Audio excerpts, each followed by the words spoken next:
clap du son, c'est bon, tout marche bien? Avec cette série de vidéos, je souhaitais partager à propos d'un sujet que j'ai toujours apprécié, les langues et cultures, notamment les langues construites ou fictives. Étant français, je parle évidemment le français, mais j'ai rapidement été intéressé par l'anglais et l'allemand, puis mes passions geeks me rattrapant, je me suis aussi largement tourné vers le néo-Khuzdul, qui est une langue naine développée par Tolkien pour l'univers du Seigneur des Anneaux. C'est une langue sur laquelle j'ai beaucoup travaillé à l'époque, mais évidemment il y a longtemps de cela maintenant.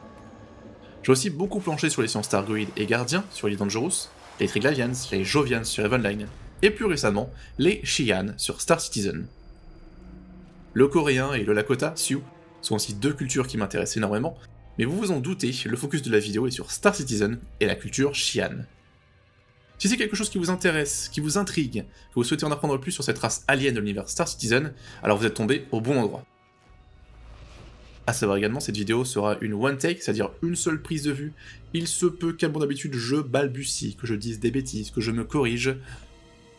Des choses qui arrivent, d'ailleurs je commence à avoir soif, mais on va continuer comme ça. En tout cas, merci beaucoup d'avoir rejoint, et on est parti du coup sur la culture Xi'an. Bienvenue. Tout d'abord, pour comprendre une culture, il faut se plonger dans son histoire. Voici donc de premiers détails qui vous permettront de mieux appréhender le langage Xi'an, que nous découvrirons ensemble dans la suite de la vidéo. L'Empire Xi'an, ou comme ils se nomment eux-mêmes Sao Xi'an, est une civilisation originaire de la planète Ri-Xi'an, dirigée par l'empereur Krei depuis 2643.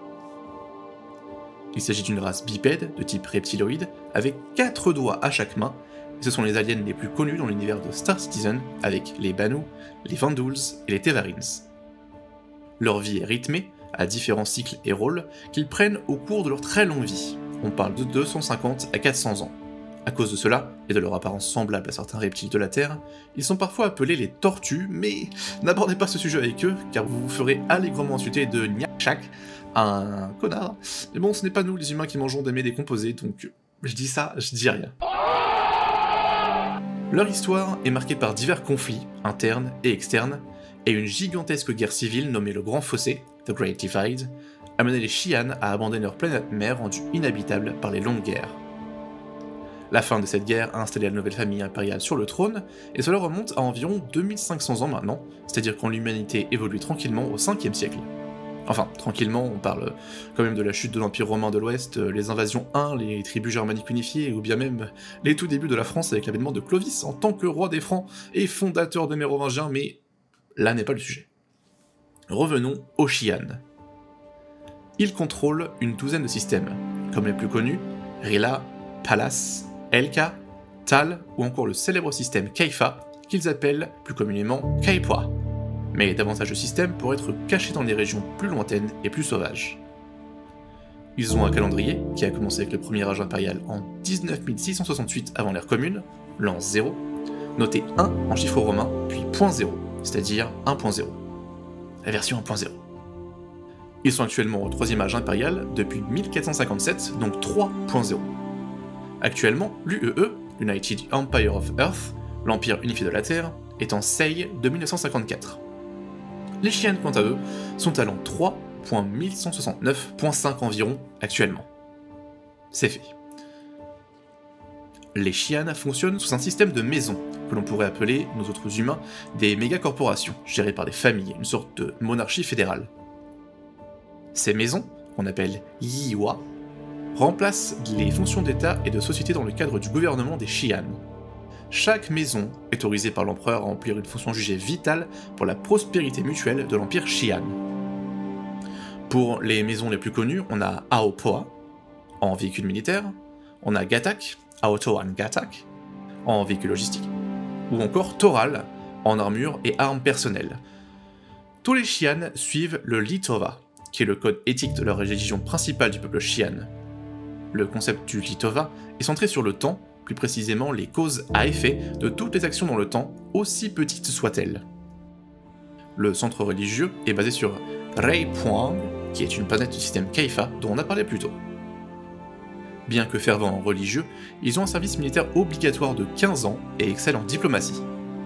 Bien que leurs stratégies sont excellentes une fois appliquées, elles sont généralement lentes à se mettre en place et ont régulièrement été contrées par les humains, plus rapides et osant des stratégies défiant la logique Xi'an. Les humains ont pris contact pour la première fois avec les Xi'an dans le système de Thusang, contrôlé par les Xi'an en 2530, c'est-à-dire 3.838. Vous suivez? Lorsque Gaia Planet Services, propriété des humains, a tenté de lancer des opérations de terraformation sans l'approbation du gouvernement humain et sans avoir examiné la planète pour apprendre qu'elle était en fait déjà habitée. Après le premier contact, les gouvernements Xi'an et humains entrèrent dans une période de conflit connue sous le nom de la guerre froide Xi'an-humain, savamment nommée, qui a duré de 2530 à 2793. Le renforcement militaire des deux côtés a entraîné la création de la ligne Peri en Sei 2542 pour servir de tampon entre les deux factions.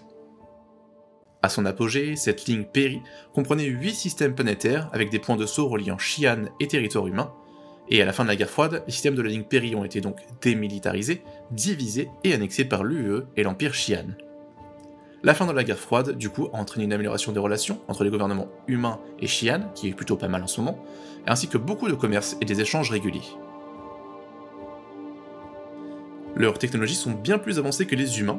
Ils disposent entre autres de la tech Gravelev, générateur de gravité, qu'ils utilisent abondamment et en font régulièrement commerce d'ailleurs avec l'UE. Sans ça, on n'aurait pas eu de véhicules, comme le Nox, ou bien le Cartwal, ou le Santokiai. Ils ont aussi la technologie des réacteurs Dual Vectors, que vous pouvez retrouver du coup, comme je l'ai dit, sur le Laopoa Cartwal et Santokiai, qui permet de se diriger dans toutes les directions assez rapidement, en ayant pas mal de vitesse. Donc ils sont moins rapides en ligne droite que les vaisseaux humains, mais bien plus maniables. Si cette introduction aux Xi'an vous a plu, on se retrouve tout de suite sur la deuxième partie de la vidéo, afin d'apprendre à parler Xi'an. Merci, Showa, à bientôt, Athlé Call.